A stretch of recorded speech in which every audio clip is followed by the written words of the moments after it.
Picture this. You're in the backyard with your daughter, she's laughing, playing with a remote-controlled car, and suddenly some guy with a fake badge points a gun at her. Not a nightmare, not a movie. This happened to me last week at Sunny Hills Estates. He thought I'd stay quiet because it was just a misunderstanding. He didn't know I'm the kind of dad who flips the table. Want to know how this clown ended up handcuffed and crying? Stick with me because this story is insane. So let's rewind to the start. My name's Ryan Carter, single dad, former security analyst, the type who digs into systems until they spill their dirtiest secrets. I spent years cracking firewalls and code that'd make Silicon Valley folks cry in the corner, but these days my biggest mission is surviving my daughter's pre-teen years and HOA meetings. 6 months ago, me and Emma, my 11-year-old partner in crime, traded big city chaos for Sunny Hills Estates, a gated community tucked away in some sunny corner of California. The brochure promised peace, lawns so pristine they look hand-painted, and neighbors who greet you with a friendly wave. Maybe even a plate of brownies, who knows? I personally bought into that sales pitch for about 5 minutes, until reality came knocking. Literally. Enter Linda Pierce, the uncrowned queen of the Rules Committee, a woman who seems to have been born with a clipboard in hand and a look that says you're about to disappoint me. She didn't show up with warm cookies or a welcome to the neighborhood. Nope. She brought a warning printed on letterhead. Yes, letterhead, because my pickup, a beat-up '98 Chevy that's seen better days, was 2 centimeters outside the sacred garage line. 2 centimeters. I smiled, gave her that awkward charm of someone avoiding trouble, and said, "Sure, Linda, I'll take care of it." Inside, I thought, fine, one nosy busybody. I've dealt with worse bosses. Heavy spoiler. I underestimated the enemy. Linda wasn't just a rule-obsessed neighbor. She was like a war general disguised as a housewife with a bad perm. Now let me introduce my MVP, Emma Carter. 11 years old, skinny, all gangly, with elbows that seem to have a mind of their own, and a diet that's 80% orange soda and 20% pure stubbornness. She's a chaotic genius, a mix of MacGyver and a Category 5 hurricane. Last week, while I was trying to decipher Sunny Hills' 47-page community handbook, yes, 47, Emma was in the garage building a drone out of scrap parts she swears came from a broken blender and a remote I haven't seen since 2019. The thing flew, man, actually flew.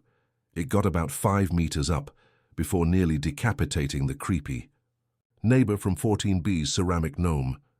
I was damn proud, puffing out my chest like a smug dad, until I heard the unmistakable click of Linda's heels echoing down the sidewalk. She appeared out of nowhere, like she had a radar for anything fun daring to happen in Sunny Hills. Clipboard in hand, reading glasses dangling from a gold chain, and that fake smile of someone who thinks they rule the world. And probably hell, too.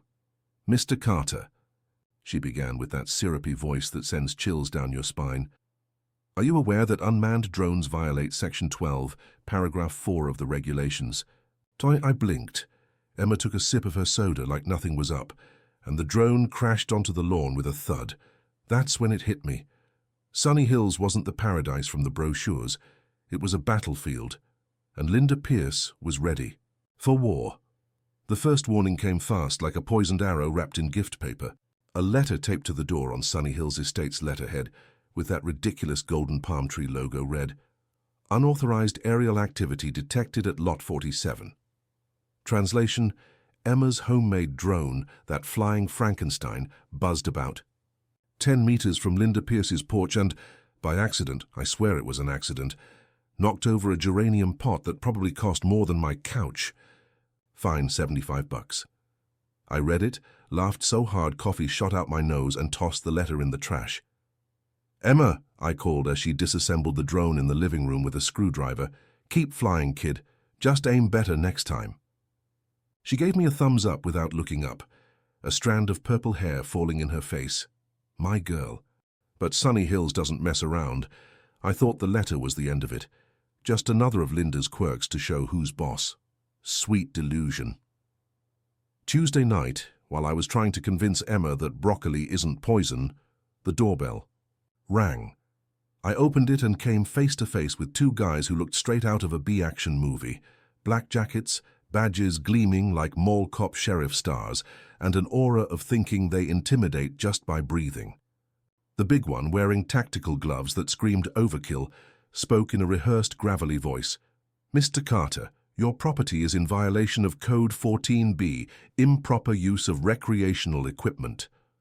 The other, a scrawny guy who looked like he hated his job, was snapping photos of my backyard with a phone that seemed pricier than my truck. Flash, flash, flash. Each click sounded like an accusation. I crossed my arms, trying not to laugh, and said, "What are you guys? The HOA police, where's the siren?" Silence. The big guy stared at me like I'd insulted his mom. The skinny one kept clicking. I shut the door with a "Good night, gentlemen," and pretended everything was fine, but the security analyst radar in the back of my mind was flashing red.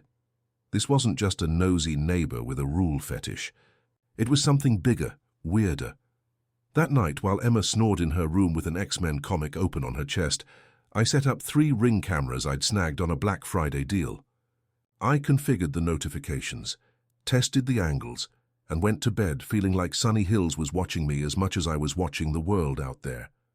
At 3 a.m., my phone pinged. The Ring app showed the same 2 jacketed goons prowling my fence, flashlights cutting through the dark like knives.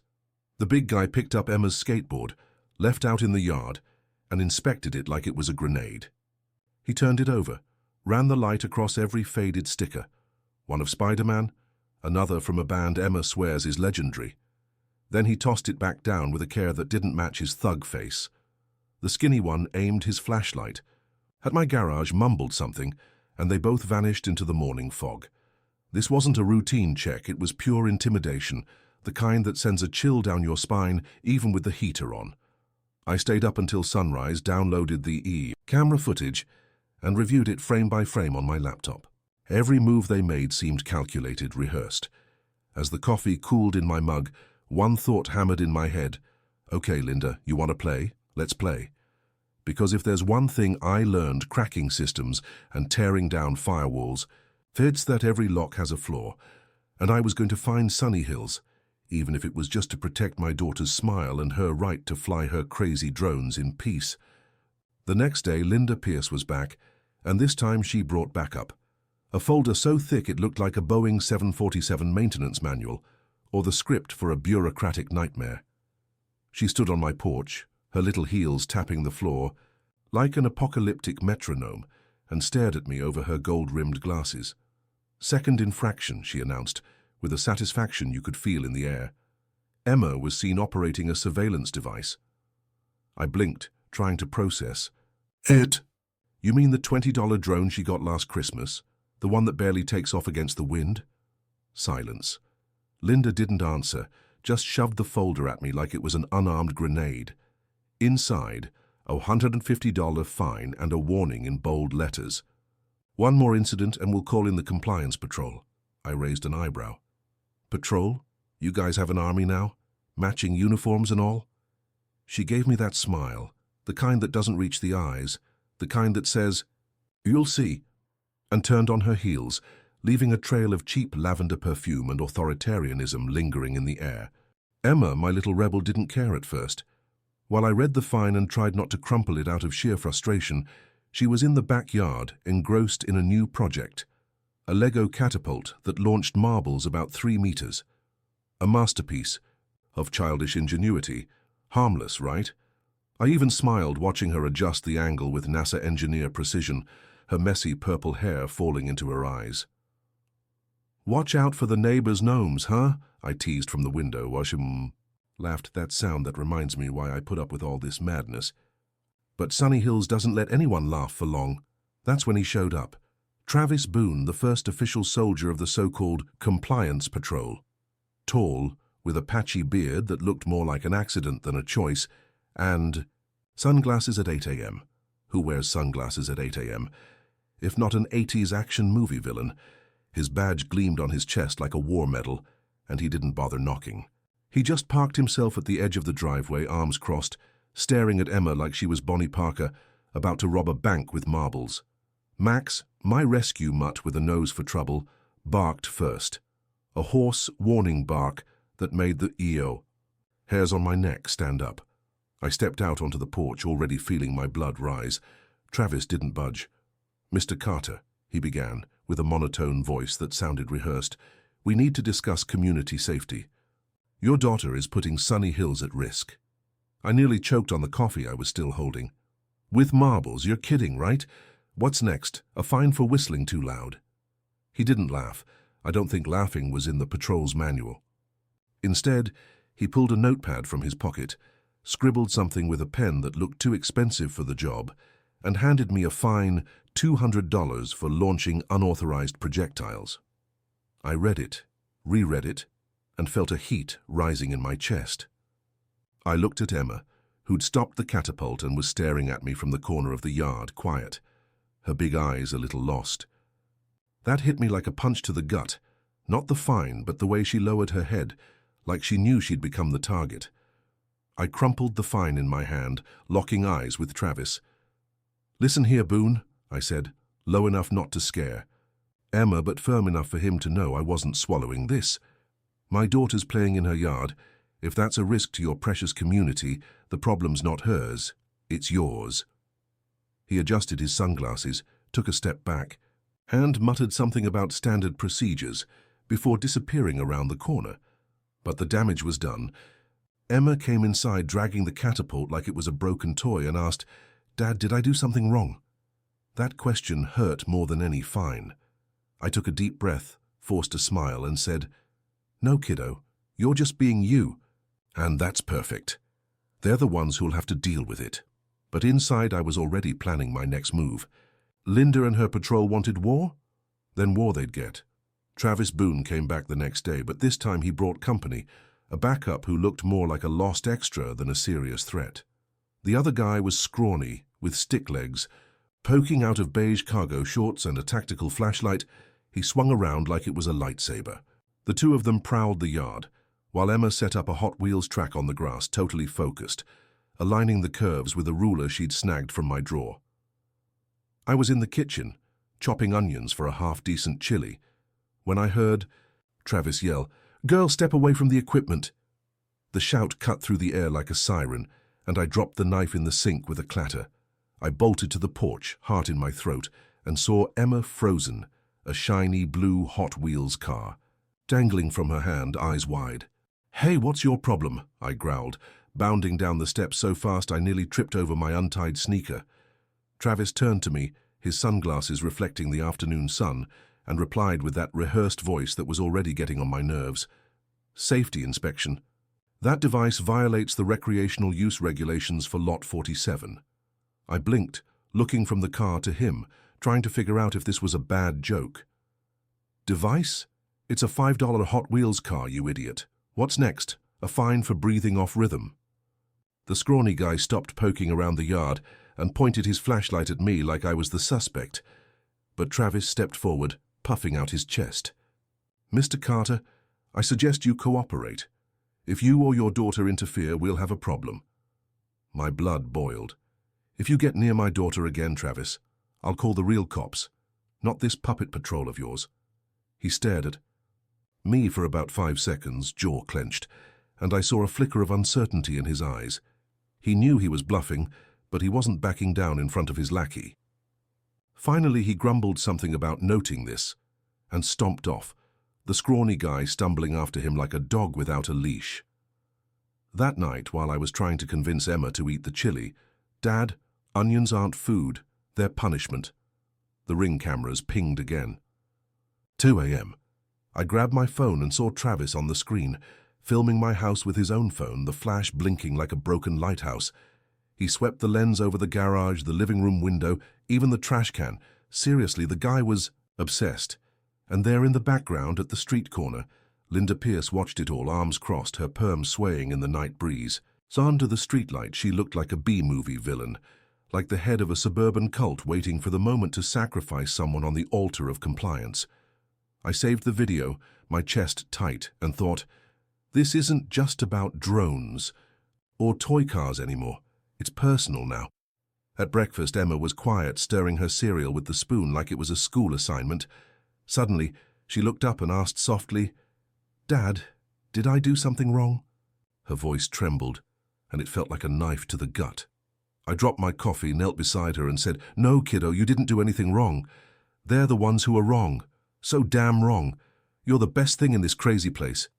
She gave a half smile, but it wasn't the same. Later, I watched her dismantle the Lego catapult, piece by piece, and tuck the Hot Wheels cars into a box under her bed.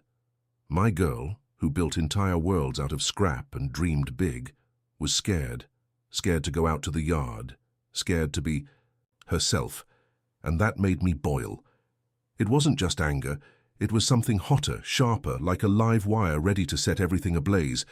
Linda, Travis, this ridiculous patrol, they'd crossed the line, and I was going to make them pay for dimming my daughter's light. Thursday, Emma was almost back to normal, or at least what I could call normal for a kid who mixes genius with pure chaos.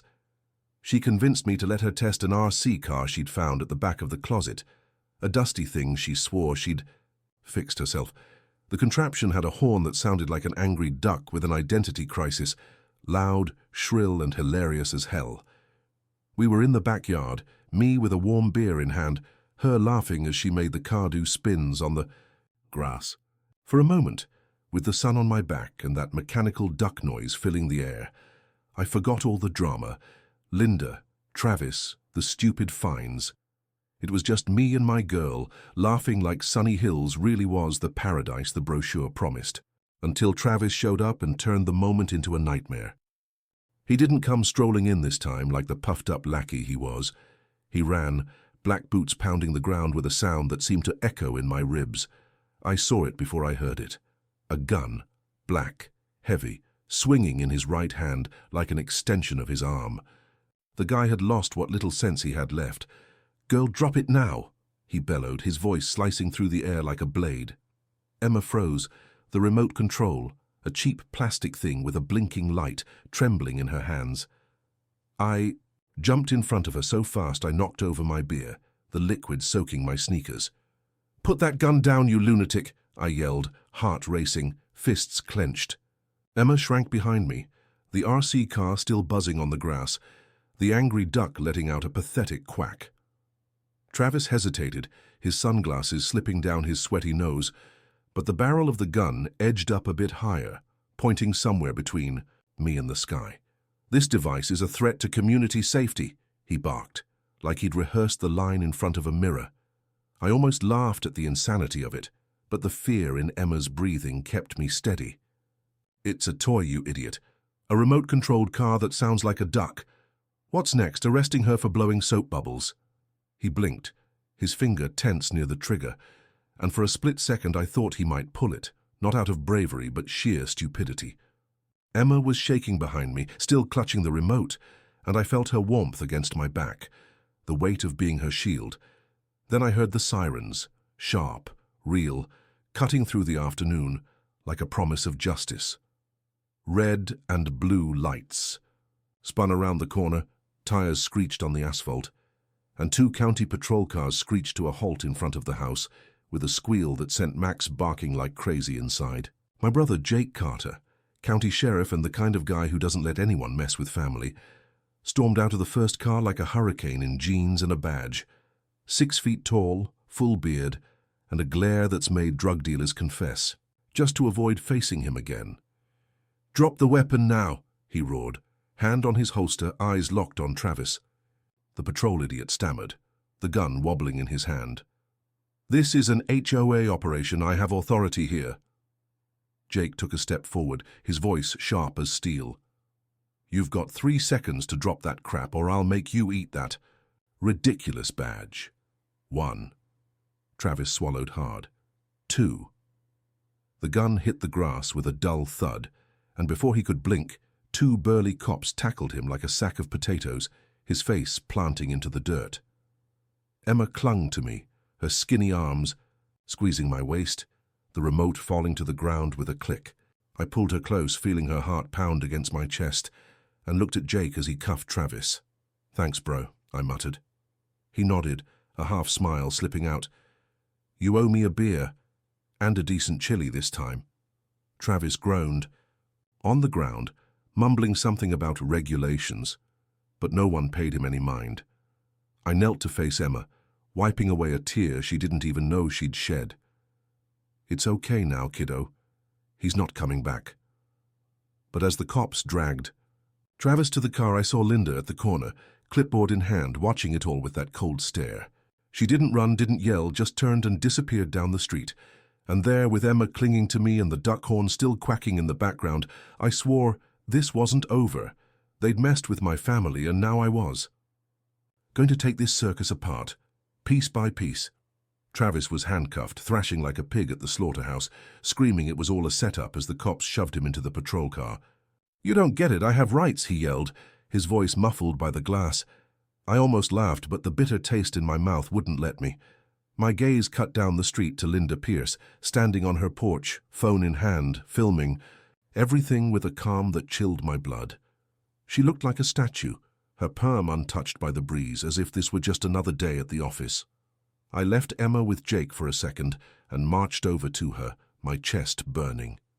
"You sent an armed lunatic after my daughter," I spat, stopping a meter from her porch to keep myself from doing something that'd land me in the cell next to Travis.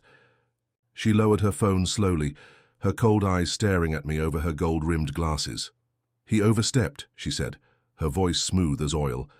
"We're just maintaining Sunny Hill's standards." I clenched my teeth. Standards of what? Terrorizing kids, fining toy cars? She shrugged, like I'd complained about a poorly mowed lawn, then turned and went back inside without another word. Jake called me over shortly after, as the cops hauled Travis away. He was leaning against the patrol car, his badge catching the setting sun, and pulled me aside with that look that says the shit's just getting started. "Travis isn't a cop, Ryan," he said, low enough so Emma couldn't hear from the porch. "2 forgery charges on his record, 1 in Nevada, 1 in Oregon. The guy's a third-rate con artist. No license to carry a gun, not even to write a parking ticket. Linda hired him under the table, probably found the idiot on some shady job site." A lump formed in my throat, but a spark ignited too. If Travis was a pawn, Linda was the queen on the board, and I was going to take her down. That night, while Emma slept curled up with Max on the couch, the dog snoring like a tractor, I got the body cam footage from the cops with a favor. Jake owed me since Christmas 2018. I sat in my makeshift office, a corner of the living room with a wobbly desk and a laptop that's seen better days, and watched it all. Travis, handcuffed in the car, sweating like he'd run a marathon, spilled his guts before they even asked. She told me to scare the girl, said the dad was a problem, that I had to show who's boss. I was just following orders.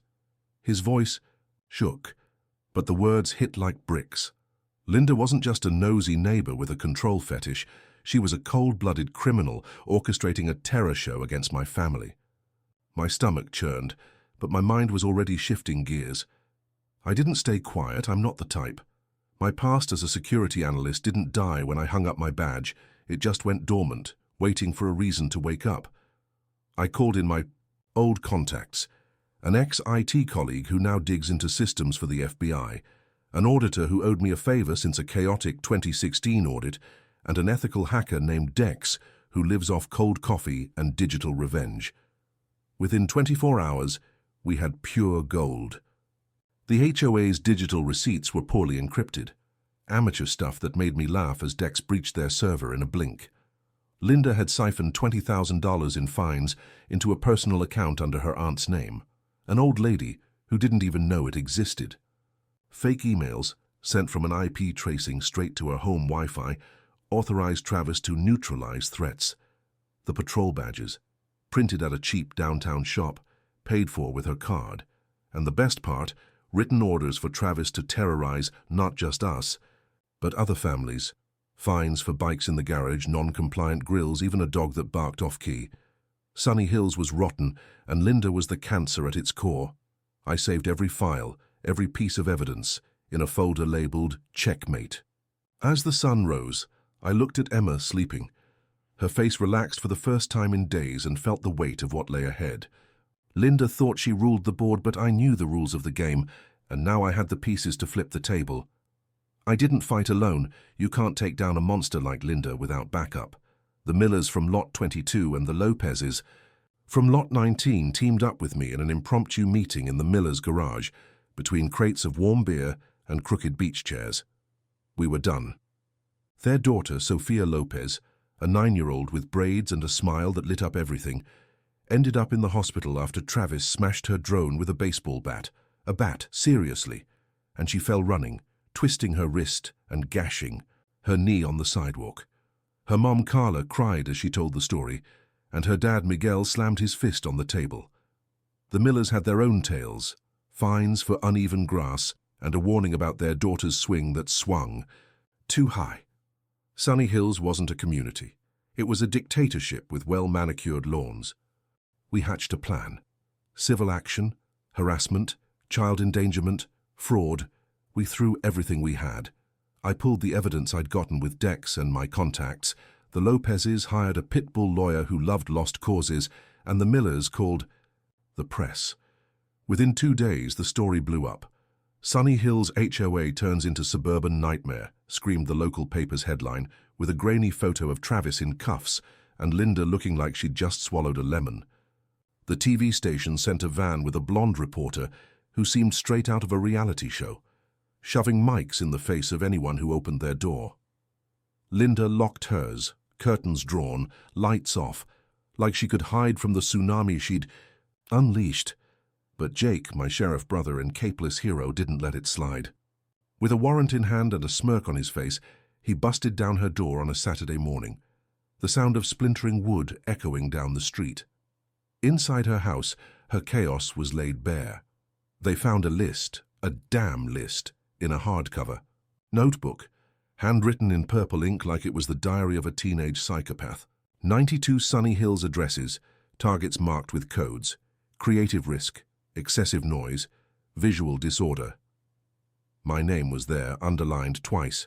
Ryan Carter, resistant, potential troublemaker. Emma's was right below. With an asterisk, Emma Carter, inventor, recurring threat. I read it in Jake's office, the paper trembling in my hand, and felt a mix of rage and pride.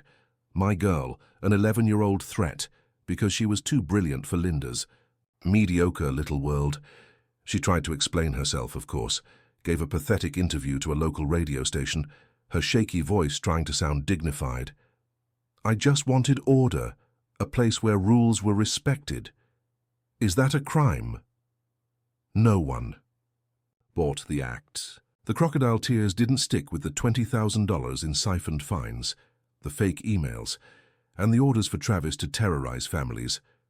Speaking of him, he sang like a canary at the first chance, throwing Linda under the bus to save his own skin. She told me to do everything, I was just following the script, he shouted in his statement, according to Jake. Linda was indicted.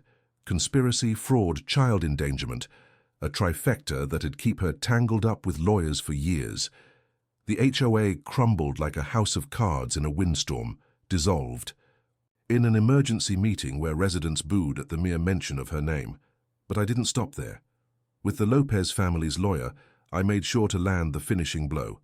I got her house reclassified as a problem property under the new neighborhood council, which I helped form, obviously.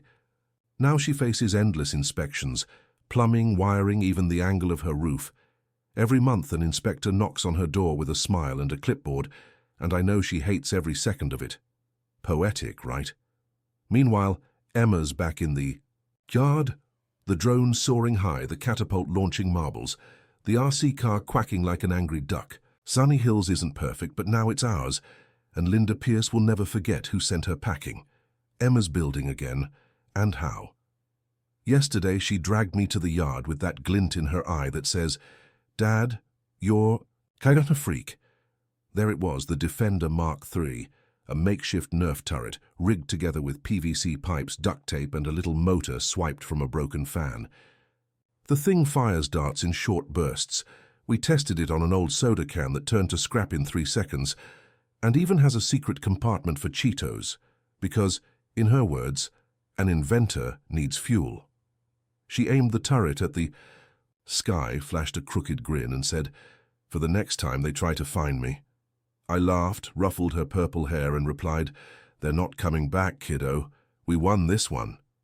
She shrugged, like she didn't quite believe it, and fired another dart that sailed over the fence and landed in the weird neighbor's yard at 14B. Apologies for later. Sunny Hills is quiet now, almost unrecognizable. No Linda Pierce with her doomsday clipboard, no Travis Boone with his half-baked patrol, no dumb rules fining drones or cars that quack like ducks. The Miller's lawn is uneven again, the Lopez's grill every Saturday without anyone measuring the smoke, and I even left the pickup 2 centimeters outside the garage line, just for fun. Peace reigns, or at least the kind of peace you get with a mutt barking at shadows and a pre-teen genius, testing toy weapons in the yard. But I know not everyone's so lucky. Out there, more HOAs are turning into weapons against people who just want to live. Neighbors morphing into tyrants, fines turning into extortion, stupid rules choking out what makes life worth living. If you've been through it, drop your story in the comments. Me and Emma want to know how you survived the nightmare, and if you like this whole crazy tale, our war against the committee queen, from the kamikaze drone to the defender, Marquis. Thread, give it a like, subscribe, ring the bell, whatever. Because me and Emma have more to tell.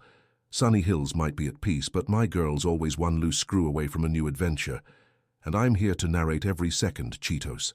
In hand or not.